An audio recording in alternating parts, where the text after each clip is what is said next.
प्रिय श्रोताओं, आप सभी का साईं सच्चरित्र के अध्याय 34 को श्रद्धा एवं प्रेम पूर्वक सुनने के लिए हृदय से धन्यवाद। आपकी भक्ति, धैर्य और साईं बाबा के प्रति श्रद्धा इस यात्रा को और भी दिव्य बना देती है। अब हम प्रवेश करेंगे अध्याय 35 में, जहां हमें झात होगा काका महाजनी के मित्र और सेठ निर्बीज अंगूर बंदरा के एक गृहस्थ की अनिद्रा, बालाजी पाटिल नेवासकर बाबा का सर्प के रूप में प्रकट होना इस अध्याय में भी उदी का महात्म्य ही वर्णित है। इसमें ऐसी दो घटनाओं का उल्लेख है कि परीक्षा करने पर देखा गया कि बाबा ने दक्षिणा अस्वीकार कर दी। पहले इन घटनाओं का वर्णन किया जाएगा। आध्यात्मिक विषयों में सांप्रदायिक प्रवृत्ति उन्नति के मार्ग में एक बड़ा रोड़ा है।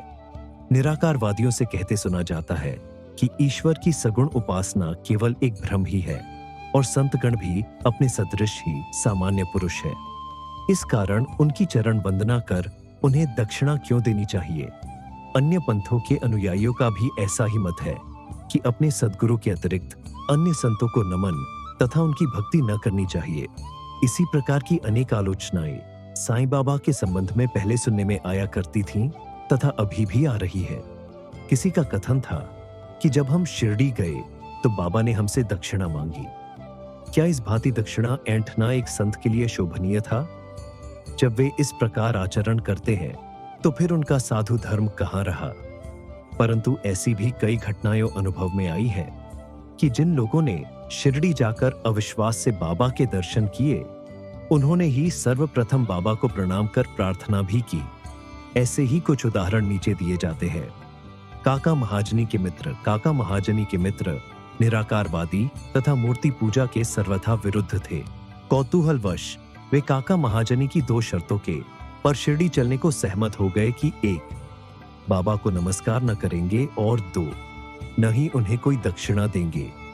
जब काका ने स्वीकारात्मक उत्तर दे दिया, तब फिर शनिवार की रात्रि को उन दोनों ने बंबई से प्रस्थान कर दिया और दूसरे ही दिन प्रातःकाल शिरडी पहुंच गए। जैसे ही उन्होंने मस्जिद में पैर रखा, उसी समय बाबा ने उनकी की ओर थोड़ी देर देखकर उनसे कहा कि अरे आइए श्रीमान, पधारिए, आपका स्वागत है। इन शब्दों का स्वर कुछ विचित्र सा था और उनका स्वर प्रायः उन मित्र के पिता के बिल्कुल अनुरूप ही था। तब उन्हें अपने कैलाशवासी पिता की स्मृति हो आई और वे आनंद विभोर हो गए। क्या मोहिनी थी उस स्वर में? आश्चर्यचकित स्वर में उनके मित्र के मुख से निकल पड़ा कि निस्संदेह यह स्वर मेरे पिताजी का है। तब वे शीघ्र दौड़कर गए और अपनी सब प्रतिज्ञाएं भूलकर उन्होंने बाबा के चरणों पर अपना मस्तक रख दिया। बाबा ने काका से तो दोपहर में तथा विदा लेते समय 2 बार दक्षिणा मांगी, परंतु मित्र से एक शब्द भी न कहा। उनके मित्र ने फुसफुसाते हुए कहा कि भाई देखो, बाबा ने तुमसे तो 2 बार दक्षिणा मांगी, परंतु मैं भी तो तुम्हारे साथ हूं, फिर वे मेरी इस प्रकार उपेक्षा क्यों करते हैं? काका ने उत्तर दिया कि बेहतर तो ये होगा कि तुम स्वयं ही बाबा से पूछ लो। बाबा ने पूछा कि क्या कानाफूसी हो रही है? तब उनके मित्र ने कहा कि क्या मैं भी आपको दक्षिणा दूं? बाबा ने कहा, तुम्हारी अनिच्छा देखकर मैंने तुमसे दक्षिणा नहीं मांगी, परंतु यदि तुम्हारी इच्छा ऐसी ही है तो तुम दक्षिणा दे सकते हो। तब उन्होंने 70 रुपये भेंट किए, जितने काका ने दिए थे। तब बाबा ने उन्हें उपदेश दिया कि औस्तो टीम अपने बीच जो तेली की दीवार, उसे नष्ट कर दो, जिससे हम परस्पर देखकर अपने मिलन का पथ सुगम बना सके। बाबा ने उन्हें लौटने अनुमति देते हुए कहा कि तुम्हारी यात्रा सफल रहेगी। यद्यपि आकाश में बादल छाए हुए थे और वायु वेग से चल रही थी, तो भी दोनों सकुशल बंबई पहुंच गए। घर पहुंचकर जब उन्होंने द्वार तथा खिड़कियां खोली तो वहां 2 मृत चिड़ियां पड़ी देखी। एक तीसरा सामने ही फुर से खिड़की से उड़ गई। उन्हें विचार आया कि यदि मैंने खिड़की खुली छोड़ी होती तो इन जीवों के प्राण अवश्य बच गए होते, परंतु उन्हें फिर विचार आया कि यह उनके भाग्यानुसार ही हुआ है और बाबा ने तीसरे की प्राण रक्षा के हेतु हमें शीघ्र ही वहां से वापस भेज दिया। काका महाजनी की सेट बंबई में थक्कर धर्मसी जेठा भाई सॉलिसिटर कानूनी सलाहकार की एक फर्म थी। काका इस फर्म के व्यवस्थापक थे। सेट और व्यवस्थापक के संबंध परस्पर अच्छे थे। श्रीमान ठक्कर को झात था कि काका बहुधा शिरडी जाया करते हैं और वहां कुछ दिन ठहरकर बाबा की अनुमति से ही वापस लौटते हैं। कौतूहलवश बाबा की परीक्षा करने के विचार से उन्होंने भी होलिकोत्सव के अवसर पर काका के साथ ही शिरडी जाने का निश्चय किया। काका का शिरडी से लौटना सदैव अनिश्चित सा ही रहता था, इसलिए अपने साए एक मित्र को लेकर वे तीनों रवाना हो गए।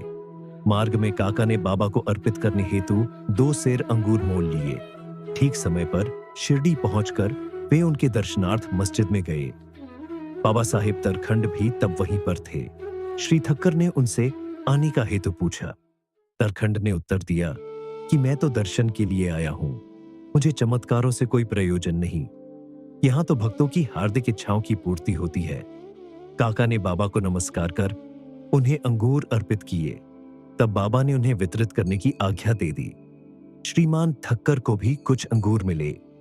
वे एक तो उन्हें अंगूर रुचिकर न लगता था, दूसरे इसे प्रकार अस्वच्छ खाने की डॉक्टर ने मनाही करी थी, इसलिए वे कुछ निश्चय न कर सके और न चाहते हुए भी उन्हें ग्रहण करना पड़ा और फिर दिखावे मात्र के लिए ही उन्होंने मुंह में डाल लिया। अब समझ में न आता था कि उनके बीजों का क्या करे। मस्जिद के फर्श पर तो थूका नहीं जा सकता, इसलिए उन्होंने वे बीज इच्छा के विरुद्ध अपने खीसे में डाल लिए और सोचने लगे कि जब बाबा संत है तो यह बात उन्हें कैसे अविदित रही सकती है कि मुझे बीज वाले अंगूर नापसंद हैं। फिर क्या वे मुझे इसके लिए लाचार कर सकते हैं। जैसे ही यह विचार उनके मन में आया, बाबा ने उन्हें कुछ और अंगूर दिए, पर उन्होंने खाया नहीं और अपने हाथ में ले लिया। तब बाबा ने उन्हें खा लेने को कहा। उन्होंने आज्ञा का पालन किया और चबाने पर देखा कि वे सब निर्बीज हैं। ये चमत्कार की इच्छा रखते थे, इसलिए उन्हें देखने को मिल गया। उन्होंने सोचा कि बाबा समस्त विचारों को तुरंत जान लेते हैं और मेरी इच्छा अनुसार ही उन्होंने उन्हें बीज रहित बना दिया है। क्या अद्भुत शक्ति है उनमें। फिर शंका निवारणार्थ उन्होंने तरखंड से, जो समीप ही बैठे हुए थे और जिन्हें भी थोड़े अंगूर मिले थे, पूछा कि किस किस्म के अंगूर तुम्हें मिले। उत्तर मिला, अच्छे बीज वाले। श्रीमान ठक्कर को तब और भी आश्चर्य किया कि यदि बाबा वास्तव में संत हैं तो सर्वप्रथम अंगूर काका को ही दिए जाने चाहिए।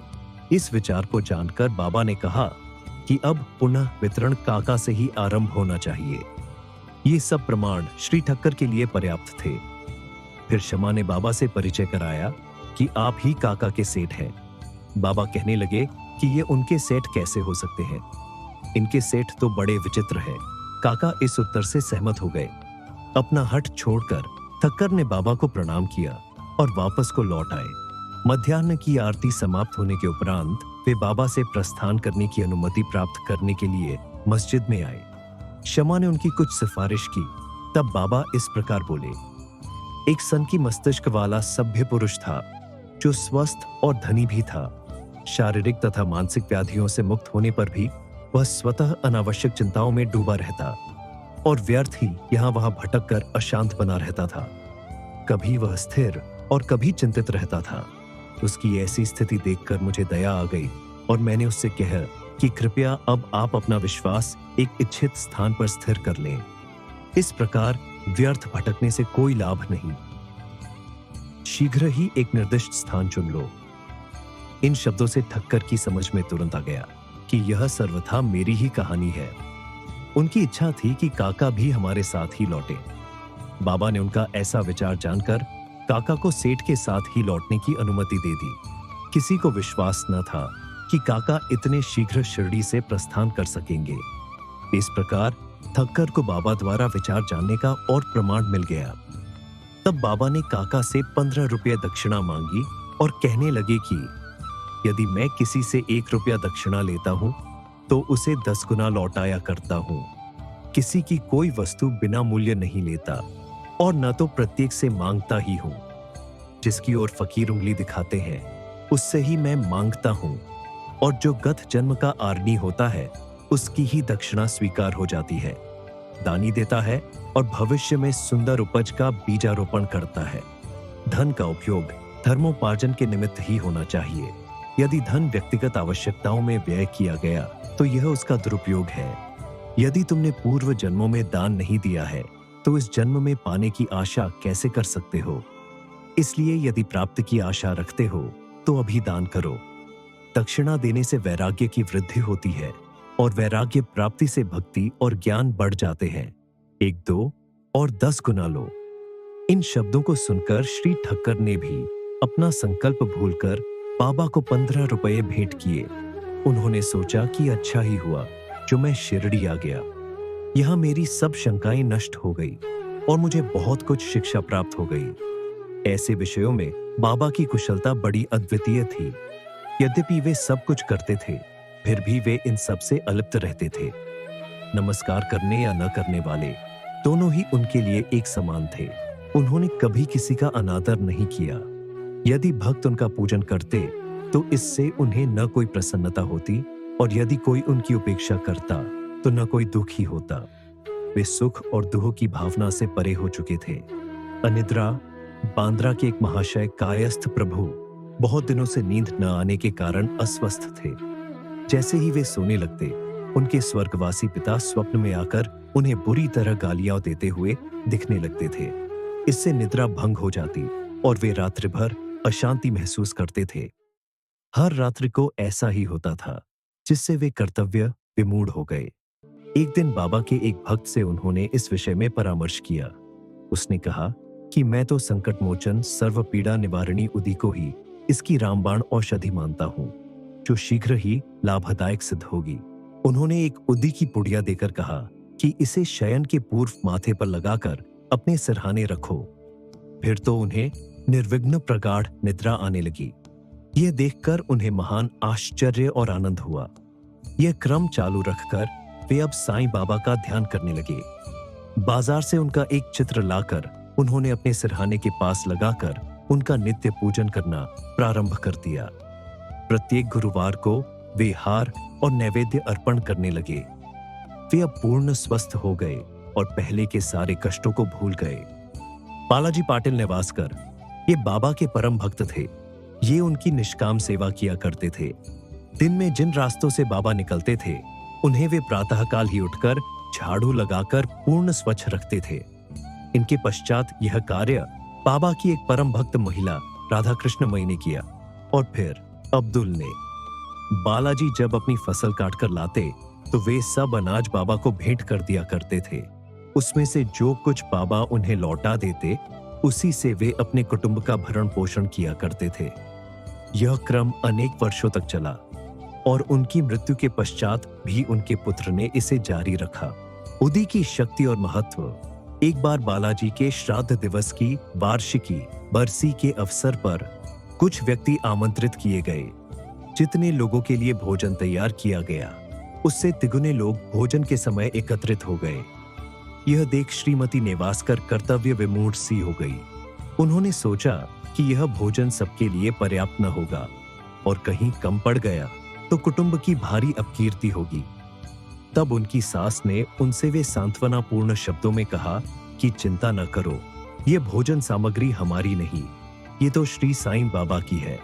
प्रत्येक बर्तन में उदी डालकर उन्हें वस्त्र से ढक दो और बिना वस्त्र हटाए सबको परोस दो, वे ही हमारी लाज बचाएंगे।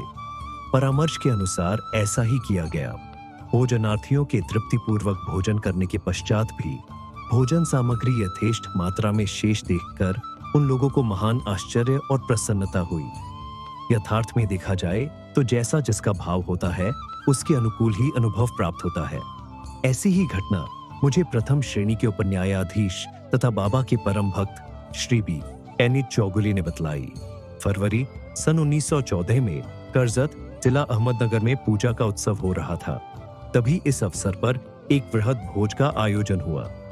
भोजन के समय आमंत्रित लोगों से लगभग 5 गुने अधिक भोजन के लिए आए, फिर भी भोजन सामग्री कम नहीं हुई। बाबा की कृपा से सबको भोजन मिला।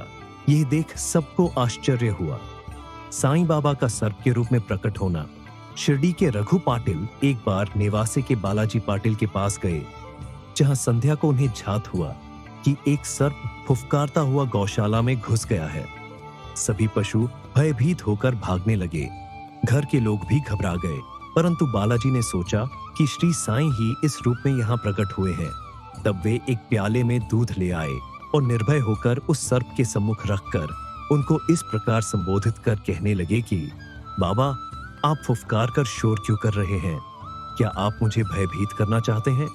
यह दूध का प्याला लीजिए और शांतिपूर्वक पी लीजिए। ऐसा कहकर वे बिना किसी भय के उसके समीप ही बैठ गए। अन्य कुटुंबजन तो बहुत घबरा गए और उनकी समझ में न आ रहा था कि अब वे क्या करें। थोड़ी देर में ही सर्प अदृश्य हो गया और किसी को भी पता न चला कि वह कहाँ गया। गौशाला में सर्वत्र देखने पर भी वहां उसका कोई चिन्ह न दिखाई दिया। श्री सद्गुरु साईनाथार्पणमस्तु। शुभम भवतु। आप सभी श्रोताओं का हृदय से धन्यवाद जो आपने इस दिव्य यात्रा में साथ दिया। आइए हम सब मिलकर बाबा से प्रार्थना करें कि वे हम पर अपनी अपार कृपा बनाए रखें, हमें सद्मार्ग पर चलने की प्रेरणा दें और हमारे जीवन को सुखमय एवं शांतिमय बनाएं। जय साई राम। अगर आपको यह पाठ अच्छा लगा हो तो कृपया इसे लाइक करें, चैनल को सब्सक्राइब करें और इस दिव्य संदेश को दूसरों तक भी पहुंचाएं। श्री सच्चिदानंद सद्गुरु साईनाथ महाराज की जय।